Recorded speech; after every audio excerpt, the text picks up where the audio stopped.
Magandang araw po sa inyong lahat. Welcome back sa ating kusina. Ngayon ay ituturo ko sa inyo kung paano ba gumawa ng no yeast, no knead, and no oven na ube cheese custard donuts na pwedeng-pwede nyo pong pagkakitaan kahit nasa bahay lang kayo. Ito po ay super moist sa loob, napakalambot din po ng kanyang bread, kaya hindi mo po alam kung cake ba, kung crinkles, or kung donut yung kinakain mo. And kung interested ka kung paano po ito gawin, just keep on watching. Para po sa kumpletong listahan ng mga ingredients and complete costing, please check the description box below. Ito po yung mga wet ingredients po natin. 1/2 cup of evaporated milk or pwede rin po ang fresh milk. 1/2 tablespoon of any kind of vinegar. 1 large egg. 1 tablespoon of ube flavored. And 3 tablespoons of cooking oil or melted butter. Ang first step po natin is gumawa po tayo ng buttermilk. So, i-combine po natin ang ating evaporated milk or fresh milk and then ang ating vinegar sa isang mixing bowl. I-mix po natin ito. Guys, kung meron po kayong nabiling buttermilk, ay pwede po na yun na ang gamitin ninyo. Huwag na po itong substitute. And let it sit for 7 to 10 minutes para po mag-curd ang ating buttermilk. After 10 minutes, ayan, eto na po siya. Ngayon nakikita nyo ay meron na po siyang mga buo-buo. So ngayon ay idadagdag na po natin ang iba nating mga wet ingredients. Ilagay muna natin ang egg.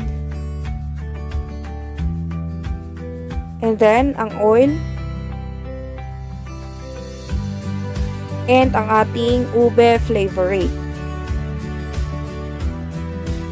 And mix it well until fully combined.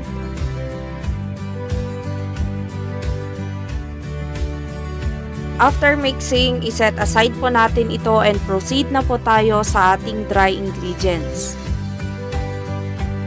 Para po sa ating mga dry ingredients, narito po yung mga sangkap nating kakailanganin. 2 cups of all-purpose flour, 1/4 cup of white sugar, and then 1 tablespoon of baking powder dahil hindi po tayo gagamit ng yeast. Kunin po natin ang ating wet ingredients and tunawin po natin dito ang ating sugar.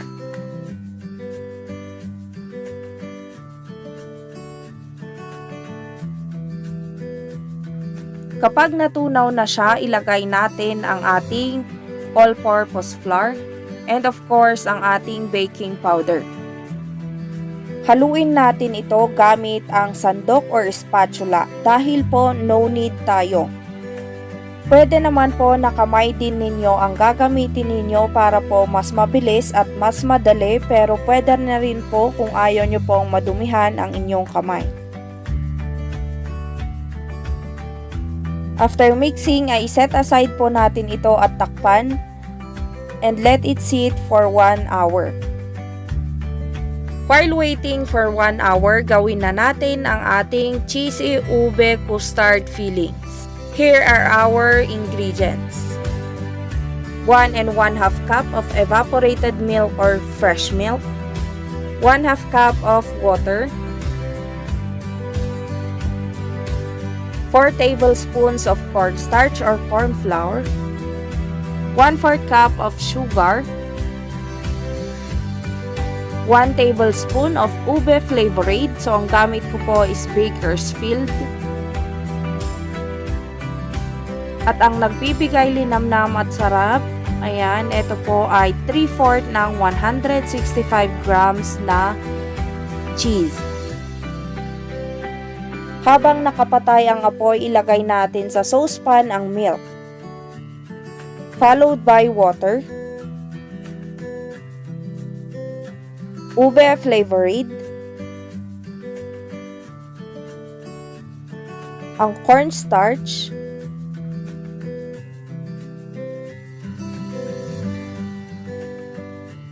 And lastly, ang ating sugar.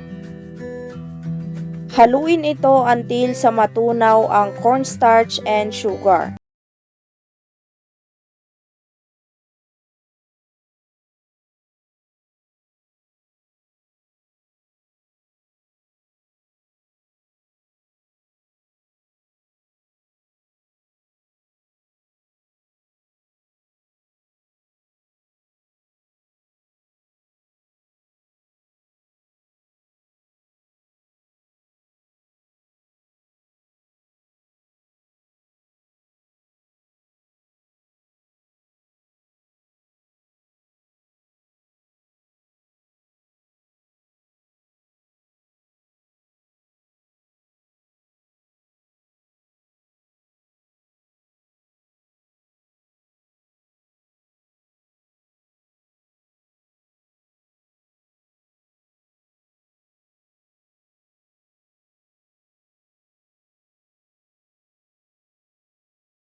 Yung mga excess dahil pwede natin itong i-roll para po makagawa po ulit tayo ng donuts. So yan, ganito po ang kanyang itsura. So yan, napakaganda po niya. Ngayon ay ready na po ito for frying. Magpakulo lang po kayo ng mantika over medium low heat, and kapag kumulo na po ito at sufficient na ang kanyang init, ay ilagay natin ng dahan-dahan ang ating mga dough.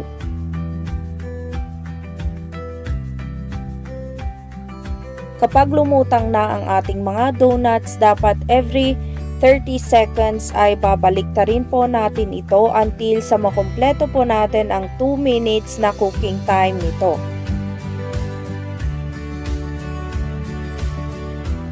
Kapag medyo nag-golden brown na po siya, ngayon ay tanggalin na po natin ito sa ating mantika at i-drain po natin yung mga excess oil. At habang mainit pa ang ating mga donuts, dapat po ay i-dip na po natin ito, pagulungin natin ito sa ating milk powder, or pwede rin po ang sugar lang. Ang ginamit ko po dito ay 3/4 cup ng milk powder and 1/4 cup of sugar. Gamit po ng disposable gloves, or pwede rin po ang plastic dahil naubusan po ako. Tara na po at butasan natin ang gitna ng ating mga donuts para dito natin ilalagay ang ating mga ube custard fillings. So yan, gumamit po ako ng kutsarita dito, itinusok ko po siya and iwiggle po natin para magkaroon ng space sa loob ng ating donuts. kung saan natin ilalagay ang ating fillings.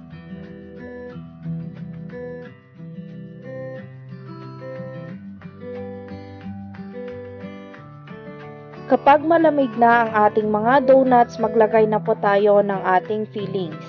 So maglagay lang po kayo sa inyong piping bag or pwede rin po ang squeeze bottle pero mas mahirap po yun. Yun po yung ginamit ko doon sa unang tatlo pero nahirapan po ako. Pero ngayon, na ang gamit po natin is piping bag ay mas madali po siyang gawin dahil mas madali po itong i-squeeze.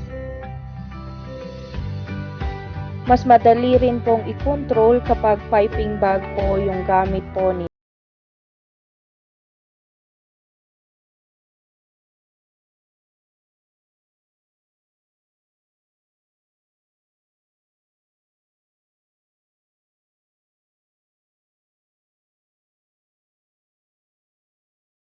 ating nagawa na cheesy ube custard donuts. Nakagawa po tayo ng 26 pieces pero nakain na po yung tatlo real quick.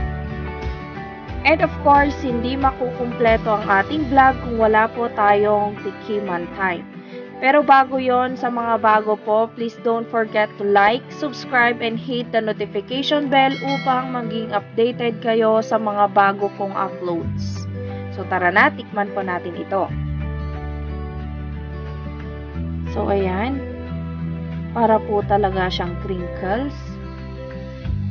So, ayan. Nakikita nyo, super rich po ng kanyang fillings. And, nakikita nyo rin po ay napaka-moist po yung kanyang loob. Hindi po siya yung masyadong matigas sa labas. And, hindi rin po masyadong makunat. So, yan. Tamang-tama po siya. So, pag tinitignan nyo po siya, ay nakakatakam po talaga ito. So, tara na. Tikman po natin. Ang sarap niya. Parang hindi mo ma-describe kung crinkles ba siya. Or cupcake or cake na may fillings. Ganon. Or donut ba? Ganon kasi po, sobrang rich po ng kanyang, ayan, sobrang rich ng kanyang lasa. Hindi rin po siya yung masyadong matamis and nalalasahan mo po yung kanyang ube flavor. So again, all in all ay, grabe, masarap po siya. Ayan, at pwedeng-pwede nyo po itong pang negosyo. So ayan. Grabe, napaka-moist po ng kanyang bread dahil po sa ating buttermilk. And yun nga, hindi po tayo gumamit ng yeast. So ayan po, sana po ay nakapagbahagi ulit ako sa inyo ng konting kaalaman at sana po ay magustuhan at matry po ninyo ang recipe na ito dahil sinisigurado ko po sa inyo na napakasarap po nito. Pwede nyo rin po akong i-like or i-follow sa aking Facebook page for more updates. At kung nagustuhan mo ang video na ito, please give us a like and also subscribe sa ating YouTube channel and always turn on the notifications para ma-notify ka kada mag-a-upload po ako. Ako pong muli si Marge and thank you so much po for watching. Bye!